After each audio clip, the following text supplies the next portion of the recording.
اور اس کے علاوہ بھی جو کراچی میں بائی الیکشن اور اس کے بعد جو ملاکنڈ میں ہوا سب میں ریجیکٹ ہوئے یہ. اور جو کل ورڈکٹ ہے, جو بھی اس ملک میں قوتیں ہیں جو اس ملک کا سوچ رہی ہیں, یہ لوگ تو ملک کا نہیں سوچ رہے, کیونکہ ان کے پاس ان کا تو سٹیک, میں ریپیٹ کرتا ہوں, جن لوگوں کے اربوں ڈالر ملک سے باہر پڑے ہوں ان کو کیا فرق پڑے گا کہ پاکستان نیچے جا رہا ہے, روپیہ نیچے جا رہا ہے, معیشت نیچے جا رہی ہے, مہنگائی بڑھ رہی ہے. ان کا تو ایشو ہی نہیں ہے. ایشو تو پاکستانیوں کا ہے جو کہ یہاں جن کا جینا مرنا ہے, اور ایشو ان اداروں کا ہے جن کا سٹیک پاکستان میں ہے. تو وہ کیا یہ دیکھ نہیں رہی کہ یہ کیا ہو رہا ہے ملک کے ساتھ, کہ یہ ایک لوگ آتے ہیں اربوں اربوں روپے کی ان کی چوریاں, ان کی کرپشن کیسز.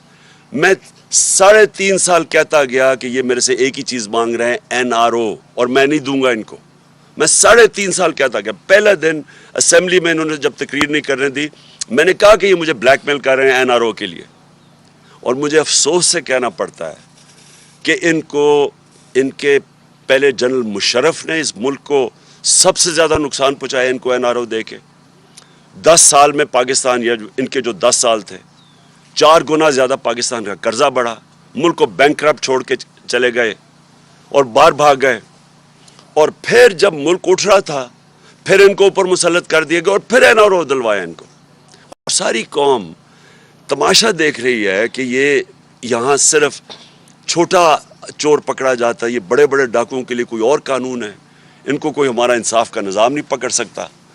یہ جب مشکل پڑے گی باہر بھاگ جائیں گے. اور ایسے باہر بیٹھے ہوئے ہیں بڑے بڑے محلات میں, جس طرح کہ ان کی پتہ نہیں کوئی باہر کوئی کون سی بزنسز تھی, سارا پیسہ چوری کر کے باہر لے کے گئے ہیں. تو قوم نے ریفرینڈم دے دیا ہے, قوم نے واضح بتا دیا ہے, ان لوگوں کو ریجیکٹ کر چکی ہے قوم. تو لہٰذا میں یہ آج سارے پاکستان کے اداروں کو کہنا چاہتا ہوں کہ جتنی دیر آپ ان کو بیٹھنے دیں گے, جتنی دیر یہ ہمارے اوپر مسلط رہیں گے, ہمارا ملک نیچے جا رہا ہے. ہمیں کہا جی عمران خان نے آئسولیٹ کر دیا پاکستان کو, عمران خان کی فورن پالیسی اتنی بری تھی کہ اب ہم آئسولیٹ ہو گئے ہیں. میں جب امریکہ گیا تھا, جس طرح ڈونلڈ ٹرمپ نے ہمارا استقبال کیا, جس طرح مجھے اس نے رسپیکٹ دی اور میری ڈیلیگیشن کی, سب سے پوچھ لیں. جنرل باجوہ گئے تھے تب, ان سے پوچھیں, کسی سے پوچھیں کہ کبھی کسی پاکستان کے پرائم منسٹر کو اس طرح کی عزت دی ہے. اور جب ٹرمپ نے اس سے میرے جانے سے پہلے جب اس نے پاکستان کی تنقید کی کہ جی اس افغانستان میں ہمارا ڈبل رول تھا, میری ٹویٹ ابھی بھی پڑھ لیں کہ میں نے اس کو کیا جواب دیا. تو اس کو پتا تھا, یعنی اس کو سخت جواب بھی دیا. اس کے باوجود وہ عزت ان کے لوگوں کی کرتے ہیں جو اپنے ملک کی مفادات کی حفاظت کرتے ہیں, نیشنلسٹ ہوتے ہیں, جو اپنی ذات کے لیے نہیں. یہ تو ان کو سب کو پتہ ہے کہ ان کے پیسے باہر چوری کے پڑے ہوئے ہیں, تو ان کی تو کوئی عزت ہی نہیں کرتا. اور جو بائیڈن کے ریمارکس ہیں, مجھے یہ بتائیں کہ انہوں نے پتہ نہیں کروڑوں روپیہ ہمارا ڈالرز میں خرچ کیا, جا کے بڑے بڑے ہوٹلوں میں ٹھہر کے, وہاں جا کے ٹی وی شو کے اوپر منتیں کر رہے شہباز شریف جی ہمیں پیسے دے دو, ہمیں ضرورت ہے, ہم پیسے اپنے قرضے نہیں واپس کر سکتے. بلاول بھٹو چاروں طرف پھر رہا ہے, وہ کبھی پاکستان کبھی آتا نہیں, سندھ کا برا حال ہے, وہ ساری دنیا کے چکر لگا رہا ہے. تو کیا فائدہ ہوا اس ڈپلومیسی کا کہ جب اس نے پہلے تو ہمیں, یعنی جو ملک ان کو مخالف سمجھتے ہیں, چائنا اور رشیا, اس کے ساتھ پاکستان کو بریکٹ کر دیا. کدھر گئی آپ کی ڈپلومیسی؟ اور پھر جو خطرناک بات اس نے کی ہے, اس نے یہ کہا کہ پاکستان دنیا کی خطرناک جگہ ہے, اور اس کے ساتھ نیوکلیر پروگرام کی بات کر دی. اب یہ ایک پرانا پاکستان کے خلاف پروپیگنڈا چل رہا ہے. یہ 1980 کی دہائی میں یہ اسلامک بوم کا پروپیگنڈا چلتا تھا مغربی اخباروں میں. مجھے یاد ہے کہ یہ پوری ایک جو میں نے 5 مہینے پہلے کہا تھا کہ جب وہ ہمارے سے جو قیمت مانگیں گے ہمیں بیل آؤٹ کرنے کے لیے, وہ صرف ایک چیز رہ جائے گی پاکستان کے پاس کہ ہم ان کو وہ قیمت ادا کریں, اور وہ قیمت ادا کر دی. آج یوکرین کا حال دیکھ لیں. آج یوکرین کہہ رہے ہیں, یوکرین کے لوگ کہہ رہے ہیں کہ اگر ہمارا نیوکلیر پروگرام نہ لیتے تو آج ہمارے اوپر حملہ نہ ہوتا. تو یہ ہمارے نیشنل سیکیورٹی کا ایشو ہے. اور اسی لیے میں ابھی آؤں گا بعد میں کیوں مارچ کرنا چاہتا ہوں, میں کیوں اتنی دیر ڈیلے بھی کرتا گیا کہ شاید یہاں عقل آ جائے کسی کو کہ ان کے ہاتھوں اگر ملک رہا تو یہ ان کو کوئی فرق, پھر سے ان کو کوئی فرق نہیں پڑنے لگا. ان کے ایسٹس باہر پڑے ہوئے ہیں, ان کے سارا ٹبر باہر بیٹھے ہوئے ہیں. فرق اس قوم کو پڑے گا. لیکن اس سے پہلے میں ایک بات کرنا چاہتا ہوں. آج ہماری میٹنگ ہوئی, ہماری سینٹرل لیڈرشپ کی, جو سینئر لیڈرشپ ہے, اور ہم ساروں کو جو اعظم سواتی سے کیا گیا ہے, اس سے پہلے شہباز گل سے کیا گیا, اس کے اوپر میں نے شور, میرے اوپر خیر کنٹیمپٹ کیس بھی لگا, دہشت گردی کا کیس میرے اوپر ہو گیا. اور تب بھی میرا مسئلہ تو کسٹوڈیل ٹارچر کا تھا کہ ایک آدمی کو آپ کس قانون کے تحت آپ اس کو پکڑ کے, یا جو غلطی کی, عدالت میں قانون بنے ہوئے ہیں, آپ جا کے ان کے اوپر ایکشن لیں. کس قانون کے تحت پکڑ کے اس کو مارا, ٹارچر کیا, ننگا کیا. وہ ایک اور جمیل فاروقی, وہ بھی وہ جرنلسٹ ہیں, وہ کہتے ہیں میرے سے یہ کیا گیا. عمران ریاض کو پکڑ کے ایک چھوٹے سے کمرے میں بند کر دیا گیا. تو لیکن جو اعظم سواتی سے کیا, میں آج اپنی قوم کے سامنے یہ چیز اس لیے رکھنا چاہتا ہوں کہ ایک پاکستانی ہوتے ہوئے, اب میں یہ نہیں کہہ رہا کہ میں کسی پارٹی کا ہیڈ ہوں, پاکستانی ہوتے ہوئے یہ مجھے اتنی شرم آئی ہے کہ ہم اپنے لوگوں کو اس طرح ٹریٹ کر سکتے ہیں, کہ ہم ان کو اس طرح ذلیل کر سکتے ہیں. یہ ذرا سنیں اب, میں ساری جو اعظم سواتی سے کیا ہے. 3 بجے صبح اس کے گھر کے, اچھا ٹویٹ تھی اس کی, بھئی اگر اس کی ٹویٹ تھی اور اس نے جذبات میں آ کے کوئی بات کہہ دی ہے تو اس کے لیے قانون بنے ہوئے ہیں. یہ کیا لکھا ہوا ہے کہ یہ ہونا چاہیے تھا کہ 3 بجے اس کے گھر اس کے لوگ آئے, یہ ایف آئی اے کے, اس کے بچوں کے, اس کے پوتے اور پوتی کے سامنے, 4 سال کی اور 8 سال کی, ان کے سامنے اس کو مارنا شروع کیا. ایک 75 سال کے آدمی کو اس کو مارا, نوکروں کے سامنے, گھر میں چیزیں توڑی, اور اس کے بعد اس کو پولیس اسٹیشن لے کے گئے. پولیس اسٹیشن سے ایجنسیز کے ہاتھ میں پکڑا دیا. یہ کس قانون کے تحت پکڑا ہے؟ یہ کون سا پاکستان کا آئین اجازت دیتا ہے کہ آپ پکڑ کے ان کو, ایک آدمی کو ایجنسیز کے ہاتھ میں پکڑا دیں؟ اور ایجنسیز نے مزید اس کے اوپر تشدد کیا. ادھر جا کے انہوں نے اس کو ننگا کیا, ٹارچر کیا, سیکشلی ٹارچر کیا. اس نے عدالت میں آ کے بتایا کہ اسے کیا کیا. 75 سال کے آدمی سے, ملک کا سینیٹر, کتنا بڑا جرم تھا کہ جو اس سے یہ کیا گیا. ساری دنیا کے اندر یہ خبر گئی. یہ سارے باہر کے واشنگٹن پوسٹ جیسے بڑے بڑے اخباروں میں یہ خبر گئی. اور خبر کیا گئی کہ پاکستان کے سینیٹر کے اوپر تشدد کیا اور اس کو پکڑ کے جیل میں ڈالا. کیوں؟ کیونکہ اس نے آرمی چیف کی تنقید کر دی. آپ دنیا جمہوریت کے اندر یہ کوئی آرمی چیف کی تنقید کرنے پہ یہ ہوتا ہے؟ کیا یہ سزا ملتی ہے؟ سو دنیا کے اندر یہ شوق ہے, لوگ حیرت میں ہیں کہ یہ کیا ہوا ہے. سارے باہر کے اخباروں, میں نے پوری کٹنگ ہے جو باہر کے اخباروں کے اندر یہ چیزیں پبلش ہوئی ہیں, یہ ساری جگہ یہ خبر پبلش ہوئی ہے. اس سے سب سے بڑی بدنامی پاکستان اور اس کی جمہوریت کی, کہ کسی جمہوریت میں تصور نہیں کوئی کر سکتا. اس کے بعد پاکستانی فوج کی اور پاکستان کے آرمی چیف کی, یہ ان کی بدنامی ہوئی کہ یہ اس کا مطلب کہ فوج آؤٹ آف کنٹرول ہے, فوج آرمی چیف, یہ اس کا مطلب کہ کوئی قانون کے اوپر ہے, وہ کچھ بھی کر سکتے ہیں ملک میں. کیا پاکستان بنانا ریپبلک ہے؟ اور کیا ایک آئین ہمیں انسان کو ڈگنیٹی نہیں دیتا؟ کہ آئین ہماری عزت کو پروٹیکٹ نہیں کرتا کہ اس طرح انسان سے کیا جائے؟ اور ہم نے آج فیصلہ کیا کیا؟ ہم نے یہ فیصلہ کیا, سب سے پہلے تو میں سپریم کورٹ سے, جن کا کام ہے انسانوں کے فنڈامنٹل رائٹس کی حفاظت کرنا, میں ان سے کہتا ہوں کہ پہلے تو آپ کو جب وہ شہباز گل بتا رہا تھا اور پھر وہ جمیل فاروقی بتا رہا تھا کہ ان کو ننگا کیا گیا, ان کے اوپر آپ کو ایکشن نہیں لینا چاہیے تھا؟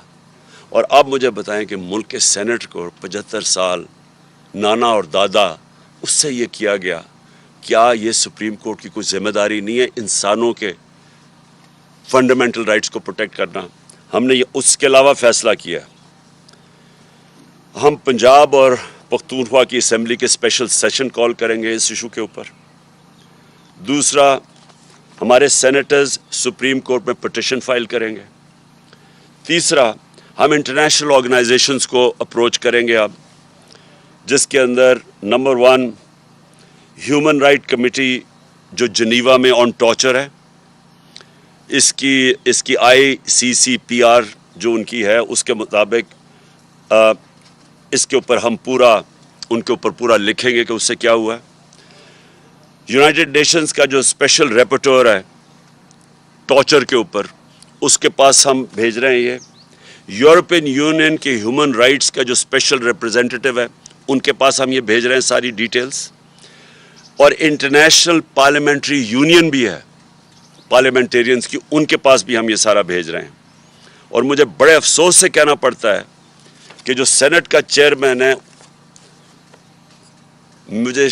مجھے افسوس سے کہنا پڑتا ہے کہ اس نے پروڈکشن آرڈر نہیں کیے۔ کس کے ڈر سے؟ کیا سینٹ کے چیئرمین کی یہ ذمہ داری نہیں تھی کہ اعظم سواتی کے پروڈکشن آرڈر دیتے؟ کس سے ڈرے ہوئے تھے وہ؟ اور میں آخر میں، جو آدمی ذمہ دار ہے اس کا، مجھے پتہ ہے کہ جب سے ایک آدمی کی پوسٹنگ ہوئی ہے اسلام آباد میں، اس طرح کی چیزیں ہونی شروع ہو گئی ہیں۔ یہ جو سارے تشدد کے کیس ہیں جب سے وہ یہاں آیا تب سے ہوا ہے، اس کے خلاف ایکشن لینا چاہیے۔ یہ آدمی نے ملک کی بدنامی کر رہا ہے، یہ آدمی اس ملک کے آئین توڑ رہا ہے، اور یہ آدمی اداروں کو بدنام کر رہا ہے، یہ آدمی اداروں کے خلاف نفرتیں پیدا کر رہا ہے۔ اور اس نے اگر آرمی چیف کو خوش کرنے کی کوشش کی ہے، اور مجھے پورا یقین ہے یہ آرمی چیف کو نہیں پتا ہوگا کہ یہ جو ہوا ہے، اس نے نقصان پہنچایا ہے۔ اور میں آج ڈیمانڈ کرتا ہوں کہ اس کے اوپر ایکشن لیا جائے، کیونکہ جب سے یہ آیا ہے، کبھی کسی کو سوشل میڈیا کے لوگوں کو پکڑ کے دھمکیاں دے کو اٹھا کے لے جاتے ہیں، جو عمران ریاض سے ہوا، جو یہ ارشد شریف سے ہوا، جرنلسٹ کے پیچھے پڑے ہوئے ہیں۔ اور ہمارے یہ جو 2 کیسز ہوئے ہیں، ایک پروفیسر تھا جو شہباز گل، وہ کوئی دہشت گرد نہیں تھا، کوئی کرمنل نہیں تھا، وہ ایک پروفیسر تھا، اس سے یہ کیا، اس سے پکڑ کے جو اس کے حالات جو دیکھے، اور اب ایک سینیٹر سے یہ کیا ہے۔ اس کے اوپر فوری طور پہ میں ڈیمانڈ کرتا ہوں ایکشن لیں، کیونکہ یہ بدنام کر رہا ہے، یہ ملک کو نقصان پہنچا رہا ہے یہ انسان، اور اس سے فائدہ کچھ نہیں ہو رہا۔ یہ نہ سمجھے کہ اس سے کوئی اداروں کی عزت کرے گا، اس سے اداروں کے خلاف نفرت بڑھ رہی ہے۔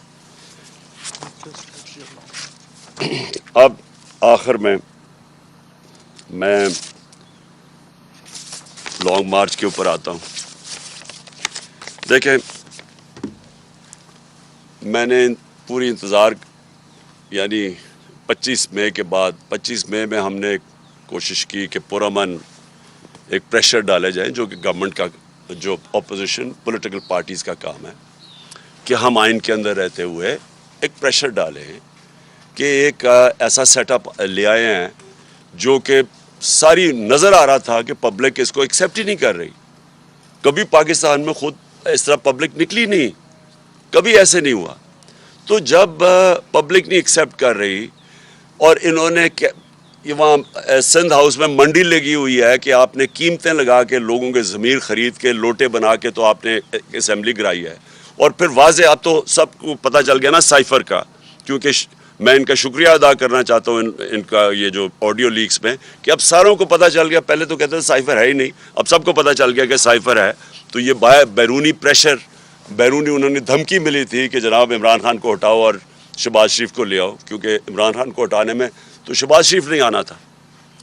تو یہ تو سارا واضح ہو گیا کہ پبلک نے یہ نہیں ایکسیپٹ کیا، اور پبلک کو خاص پھر اوپر سے معیشت نیچے لے گئے، مہنگائی اسپانوں پہ چلی گئی۔ مہنگائی کم کرنے آئے تھے، 50 سال میں سب سے زیادہ مہنگائی ہے آج پاکستان میں۔ تو انڈسٹری بند ہو رہی ہے، ایکسپورٹس نیچے جا رہی ہیں, ریمیٹنسز نیچے جا رہی ہیں, اور صرف ایک ہی اب سلوشن ہے کہ اس طرح ان کو کوئی قرضے دے دے یا قرضے معاف کروا دے. دیکھیں, اس ملک کی ضرورت صرف ایک اس وقت ہے, صاف اور شفاف الیکشن. یہ ملک جس طرف یہ لے کے جا رہے ہیں تیزی سے نیچے, یہ صرف اب ایک طرح ہی نکل سکتا ہے, صاف اور شفاف الیکشن جو پولیٹیکل سٹیبلٹی لے کے آئے. جب تک سیاسی استحکامات نہیں ہوگی, استحکام نہیں آئے گا سیاسی طور پہ, معیشت نہیں ٹھیک ہونے لگی. کیونکہ معیشت تو نیچے جا رہی ہے. وہ دار کو لے کے آئے ہیں جو کہ خود ایک بہت بڑا مجرم ہے, جس نے سٹیٹمنٹ دی ہوئی ہے منی لانڈرنگ کی, کہ میم جو 2000 کے اندر اس نے میجسٹریٹ کے سامنے سٹیٹمنٹ دیا, وہ جو حدیبہ پیپر مل کا کیس تھا, کہ میں شریف خاندان کے لیے منی لانڈرنگ کرتا تھا. فلم بنی ہوئی ہے اس کے اوپر بی بی سی کی, کہ کیسے وہ قاضی فیملی لنڈن میں بیٹھی تھی, یہاں سے پیسے بھجواتا تھا, پھر ان کو لانڈر کر کے پاکستان لے کے آتا تھا. یہ ملک کو نہیں سنبھال سکتا ہے, ان کے پاس اب کوئی راستہ نہیں ہے. صرف مسئلہ اب یہ ہے کہ ڈرے ہوئے ہیں الیکشن سے اپنے, کیونکہ الیکشن سے ڈرے ہوئے ہیں. رزلٹ آپ کے سامنے ہے, ساروں نے مل کے بھی الیکشن لڑ گیا, اس کے باوجود یہ نہیں جیت سکتے. تو کیونکہ الیکشن سے ڈرے ہوئے ہیں, یہ ملک کو تباہی کی طرف دھکیلتے جائیں گے, الیکشن نہیں کروائیں گے. اس لیے اس وقت میں ان کو آج پھر وقت دے رہا ہوں. یہ میری مارچ اکتوبر سے آگے نہیں جانے لگی.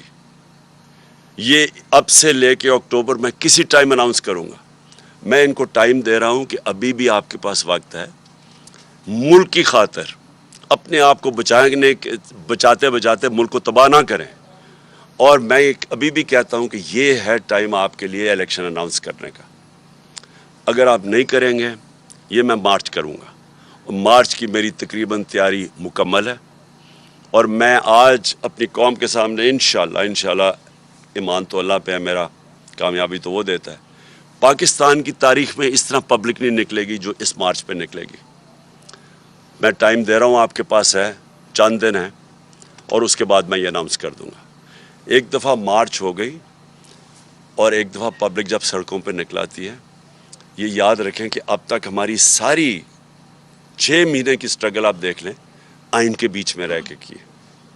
ہم نے جلسے کیے ہیں, پبلک دکھا دیا کہ پبلک کدھر کھڑی ہے. جلسوں میں کبھی اتنے بڑے جلسے نہیں ہوئے. ہم نے یہ بھی دکھا دیا کہ جب الیکشن آیا 17 جولائی کا, تب بھی کہ پبلک کدھر کھڑی ہے. اب پھر الیکشن میں, بائی الیکشن جو بھی بیچ میں, سب کو پتہ پبلک کدھر کھڑی ہے. اور یہ مارچ میں پتہ چل جائے گا کہ پبلک کدھر کھڑی ہے. ایک چیز آخری میں میری بات, کہ دیکھیں سری لنکا میں کیا ہوا. سری لنکا میں پبلک جب خود آ جاتی ہے سڑکوں کے اوپر, اور وہ صرف 2.5 کروڑ لوگوں کا ملک ہے, یہاں ہے 22 کروڑ لوگوں کا ملک, اور یہاں ایک دفعہ پبلک سڑکوں پہ آ گئی, یہاں کوئی کسی کے پاس طریقہ نہیں ہے کہ اس کے بعد کیوس کو کون روکے گا. اور ابھی تک سڑکوں پہ کیوں نہیں آئی؟ جو انہوں نے خاص طور پہ یہ جو 5 مہینے میں انہوں نے جو مہنگائی کی ہے 50 سال میں سب سے زیادہ, جو بجلی کے بل, ساری چیزیں جو مہنگی ہوئی ہیں اور انڈسٹری بند ہو رہی, اس لیے سڑکوں پہ نہیں آئی. کیونکہ ایک پولیٹیکل پارٹی ان کو منظم طریقے سے احتجاج میں لے کے جاتی ہے اور واپس لے آتی ہے. لیکن ایک دفعہ جب ہم مارچ اناؤنس کر دیں گے اور اس وقت پبلک سڑکوں پہ اوپر آ جائے گی, تو یہ پھر یہ یاد رکھنا کہ وہ اور جس طرح کی پبلک نکلے گی, وہ پھر اس کا کوئی گارنٹی نہیں کر سکتا کہ جب اتنی پبلک اور جتنی تعداد میں انشاءاللہ پبلک نکلے گی تو اس کا پھر کیا نتیجہ آئے گا. تو میں اس لیے آخر میں جو ہر کوئی جو پاکستان میں اس کے اوپر کچھ کر سکتا ہے, میں ان ساروں کو اور ان پولیٹیکل پارٹیز کو بھی کہنا چاہتا ہوں کہ دیکھیں آپ کے پاس ٹائم اب زیادہ نہیں ہے. ہم یہ اکتوبر کے آگے نہیں جانے لگے, ہم نے فیصلہ کر چکے ہیں. ہماری تیاری جس طرح میں نے کہا تقریباً مکمل ہے, اور میں یہ کسی وقت بھی چند دنوں کے بعد میں یہ اناؤنس کر دوں گا. ہر پریس کانفرنس پہ ہم سوال کرتے ہیں کہ مذاکرات ہو رہے ہیں کیا تحریک انصاف کے کسی مذاکرات. کنفیوژن ہے خان صاحب, ابھی تک واضح طور پہ نہیں کہا جا رہا کیا واقعی کسی لیول پہ مذاکرات تحریک انصاف کے ہو رہے ہیں. خان صاحب اسی کے ساتھ ایک یہ جوڑ لیں کہ آج سینئر صحافی ان کا بھی بات سے بند سن رہا تھا, انہوں نے یہ انکشاف کیا کہ کل کے نتائج کے بعد کوئی 4 سینئر ترین جنرل جو ہیں وہ آپ سے ملے ہیں. تو اس کی ذرا وضاحت کر دیں کہ کیا واقعی یہ درست ہے؟ اور جو ٹکا ثانی نے سوال کیا کہ مذاکرات اگر ہو رہے ہیں تو کس لیے؟ دیکھیں مذاکرات کیا میں کہوں کہ ہو بھی رہے ہیں نہیں بھی ہو رہا ہے، یعنی ان کے اندر ابھی تک کوئی جو بھی تھوڑی ہماری بیک چینلز پہ ہوا ہے کوئی اس طرح کی کلیئرٹی نہیں ہے ابھی تک. وہ کلیئرٹی مجھے پتہ کیوں نہیں ہے، کیونکہ وہ نواز شریف ڈرا ہوا ہے الیکشن سے. وہ جب تک نہیں فیصلہ کرے گا الیکشن نہیں ہوگا. اب اس کو خوف آیا ہوا ہے کہ اگر یہ ساری پارٹیز نے مل کے بھی اور پھر بھی نہیں جیت سکیں تو ان کو خوف آیا ہوا ہے کہ الیکشن اگر ہوں گے تو وہ ہار جائے گا. اور وہ ڈرا یہ ہوا ہے کہ اگر اور وہ چاہتا یہ ہے کہ یہ کھینچتے جائیں اس کو، بشک ملک کا بیڑا غرق ہو جائے، کیونکہ پیسہ اس کو تو فرق ہی نہیں پڑتا ملک کا بیڑا غرق ہو تو. لیکن وہ یہ چاہتا ہے کہ اگر شاید یہ لمبا چلتا جائے تو یہ جو ویو ہے تحریک انصاف کا یہ نیچے آنا شروع ہو جائے گا. اور میں یہ سن رہا ہوں پچھلے 6 مہینے سے کہ جی اب گرمی آئے گی تو کم ہو جائے گا، اب روزے ہوں گے تو ویو کم ہو جائے گا، پھر کسی نے کہا جی اب یہ تو ویو تو بڑھتا جا رہا ہے. تو لیکن وہ ڈرا ہوا ہے کہ وہ چاہتا ہے کہ تھوڑا ٹائم لمبا ہو، 10 مہینے 1 سال ہو جائے تاکہ ویو کم ہو تب الیکشن کروائیں. اور تب تک ملک کو جو نقصان ہوتا ہے اس کا فکر ہی نہیں، کیونکہ وہ تو باہر بیٹھا ہوا ہے. عمر سے ایک سیکنڈ ذرا عمر سے کر لیں سر، اس کی پرسوں شادی جی، ہوئی ہے ہاں، اس لیے امپورٹنٹ ہے اس کی. جی عمر. ابھی جو کل ضمنی انتخاب ہوا اس میں جو ووٹوں کا تناسب ہوا، آپ کے ووٹوں میں اضافہ ہوا. پہلی بار لوگ یہ بات کر رہے ہیں کہ جو جلسوں کا موب ہے وہ ووٹرز میں کنورٹ ہوا ہے.